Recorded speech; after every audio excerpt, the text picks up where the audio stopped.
Konstantinopel, ibu kota Kekaisaran Bizantium, terkenal dengan tembok Theodosian yang luar biasa kuat.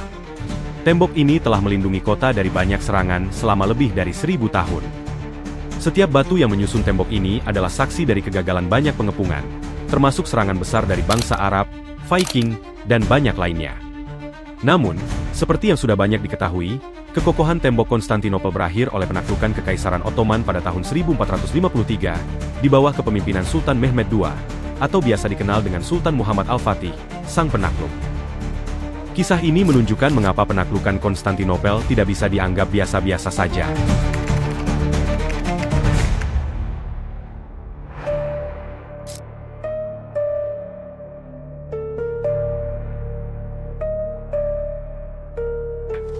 Tembok kota Konstantinopel, dikenal sebagai Tembok Theodosian, adalah salah satu sistem pertahanan kota yang paling kompleks, serta terkuat di zaman kuno yang dirancang dengan beberapa lapis pertahanan.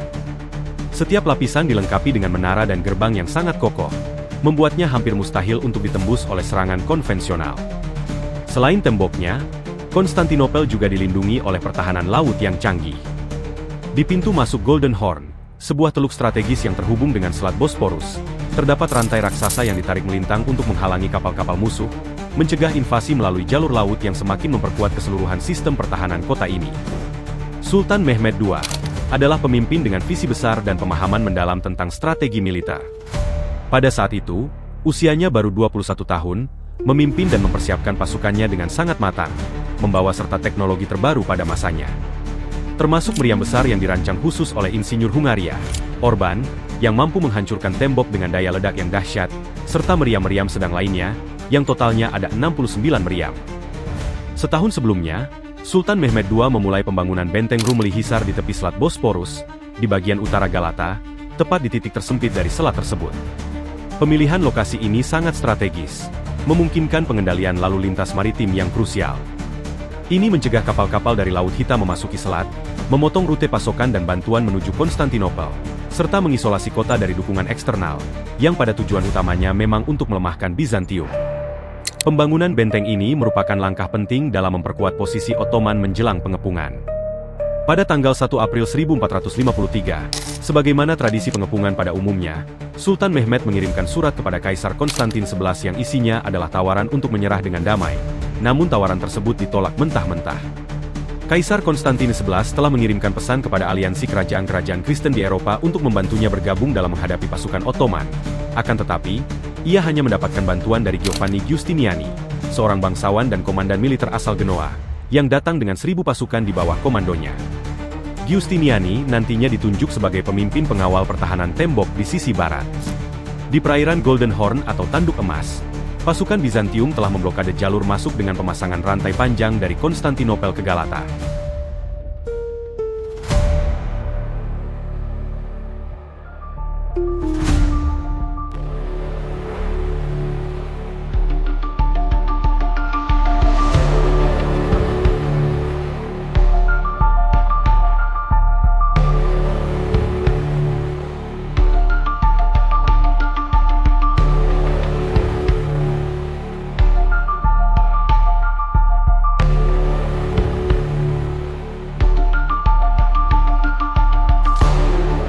Tiba harinya, pada tanggal 6 April tahun 1453, tepat hari Jumat, pengepungan pun dimulai.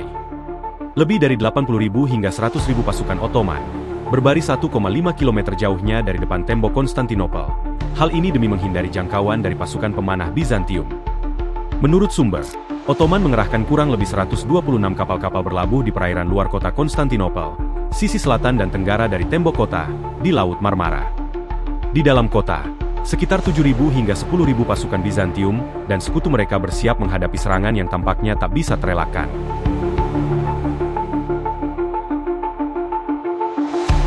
Sultan Mehmed memerintahkan serangan awal. Dentuman meriam-meriamnya mengguncang tanah menghancurkan bagian dari tembok luar. Namun, bersamaan dengan itu, pasukan Bizantium dengan cepat memperbaiki kerusakan tersebut. Hari demi hari, serangan dan pertempuran berlangsung. Akan tetapi tembok Konstantinopel masih kokoh menahan gempuran pasukan Ottoman. Di awal-awal gempurannya, pasukan Ottoman berusaha mengisi parit luar tembok dengan batu dan tanah untuk penempatan menara pengepungan. agar dapat merangsek masuk ke dalam tembok. Banyak dari pasukan Ottoman yang terbunuh dalam upaya ini. 1 minggu pertama, usaha Ottoman tidak membuahkan hasil apapun. Kerusakan akibat tembakan-tembakan meriam masih belum efektif untuk menjebol dinding.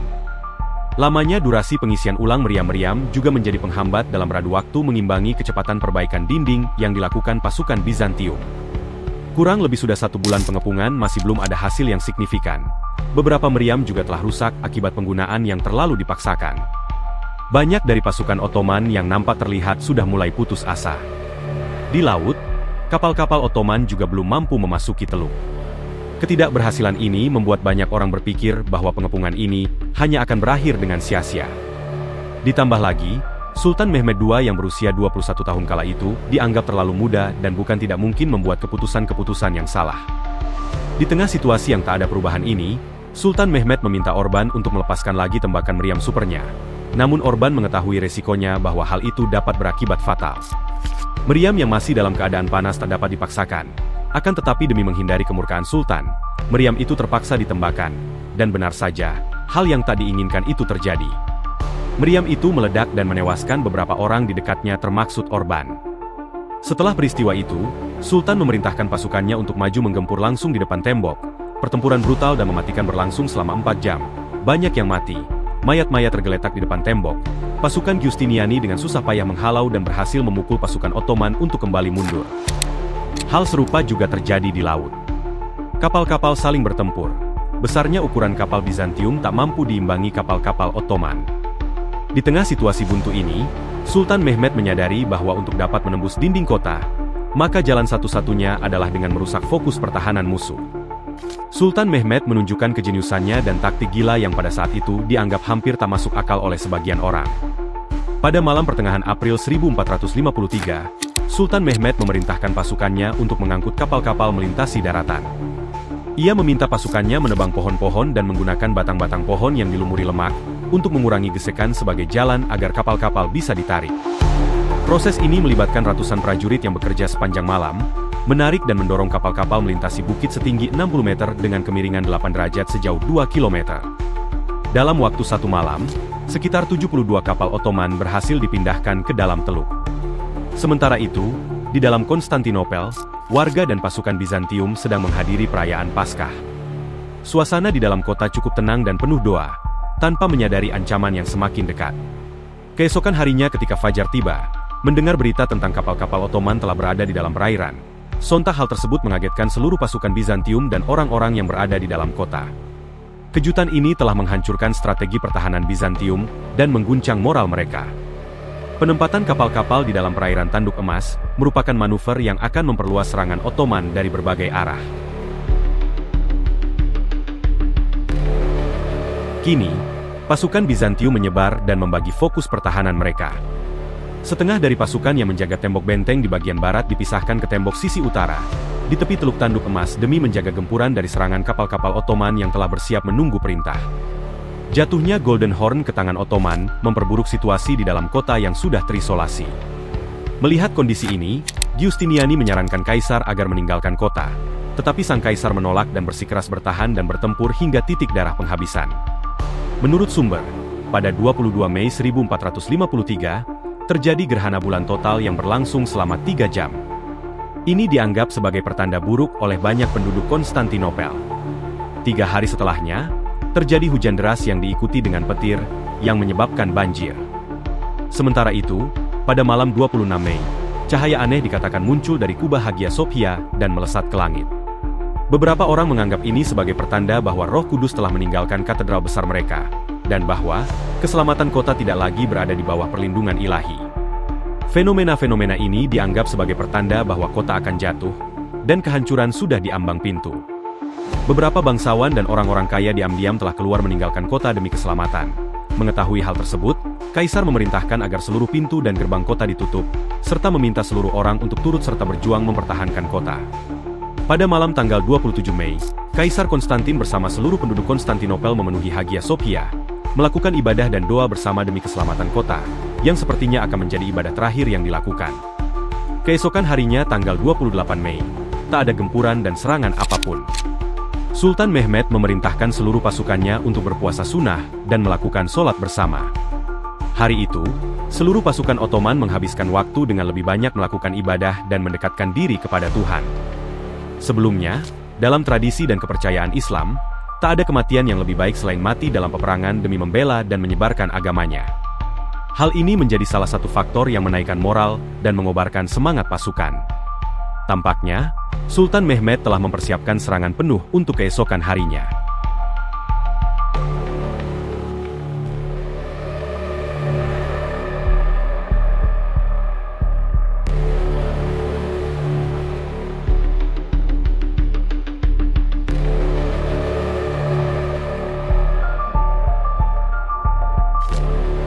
Esoknya, Selasa 29 Mei 1453, saat yang dinanti-nantikan pun tiba. Tepat sebelum fajar sekitar pukul 1.30 pagi, Ottoman memulai serangan. Meriam-meriam dan kapal-kapal Ottoman telah disiapkan di posisinya masing-masing.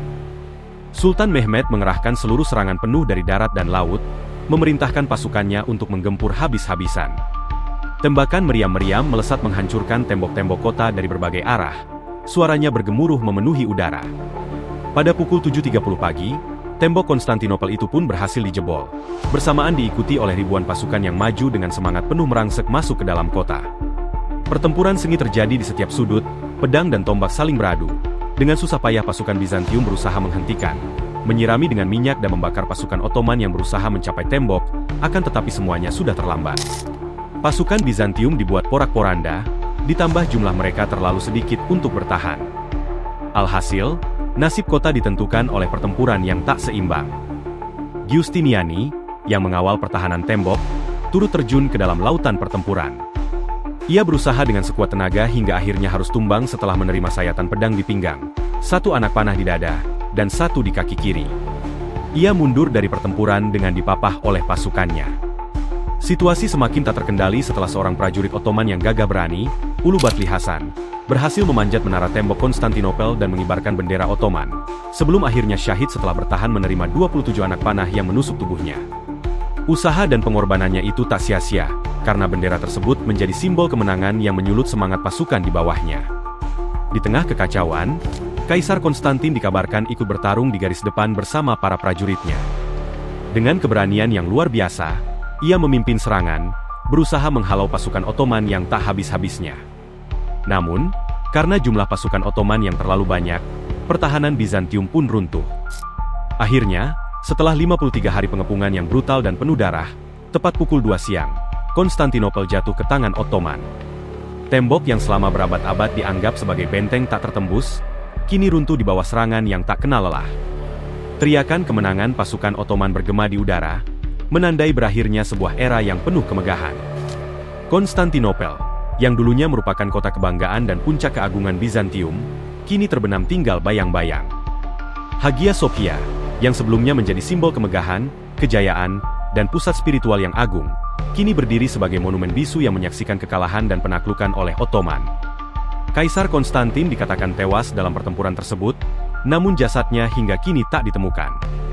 Banyak yang mengatakan bahwa saat pertempuran berlangsung, sang kaisar mengenakan seragam yang sama dengan para prajuritnya. Hal ini membuat jasadnya sulit dikenali dan lebur bersama jasad-jasad pasukannya. Giustiniani sendiri wafat 3 hari kemudian setelah bertahan dengan luka-luka yang dialaminya.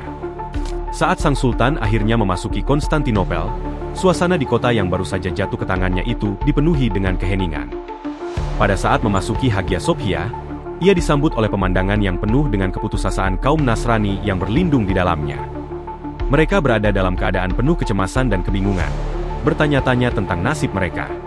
Namun, Sultan Mehmed menunjukkan sikap yang sangat berbeda. Dengan kewibawaan, ia membebaskan mereka tanpa sedikit pun menyakiti dan melukai mereka. Hagia Sophia, yang memiliki nilai historis dan spiritual yang mendalam, tetap dihormati. Sultan Mehmed kemudian menjadikan Hagia Sophia sebagai masjid, dan tetap mempertahankan sebagian besar struktur serta keindahan interiornya sebagai bentuk penghormatan terhadap tempat tersebut dan warisan budaya Bizantium. Mengapa penaklukan Konstantinopel begitu luar biasa? Penaklukan Konstantinopel adalah lebih dari sekadar jatuhnya sebuah kota.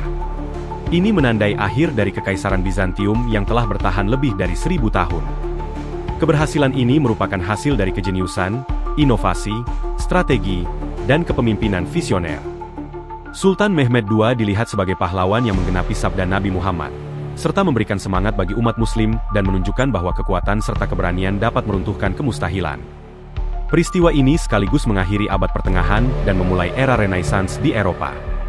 Selain itu, penaklukan ini mengokohkan posisi Islam di Eropa Tenggara dan mengubah jalur perdagangan global, yang pada akhirnya mendorong penjelajahan laut Eropa untuk mencari jalur baru ke timur.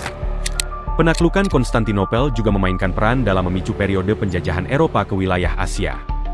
Konstantinopel, di bawah Kekaisaran Bizantium dengan segala kejayaannya, kini hanya tersisa sebagai bagian dari cerita sejarah, meninggalkan kesan mendalam yang akan dikenang sepanjang masa.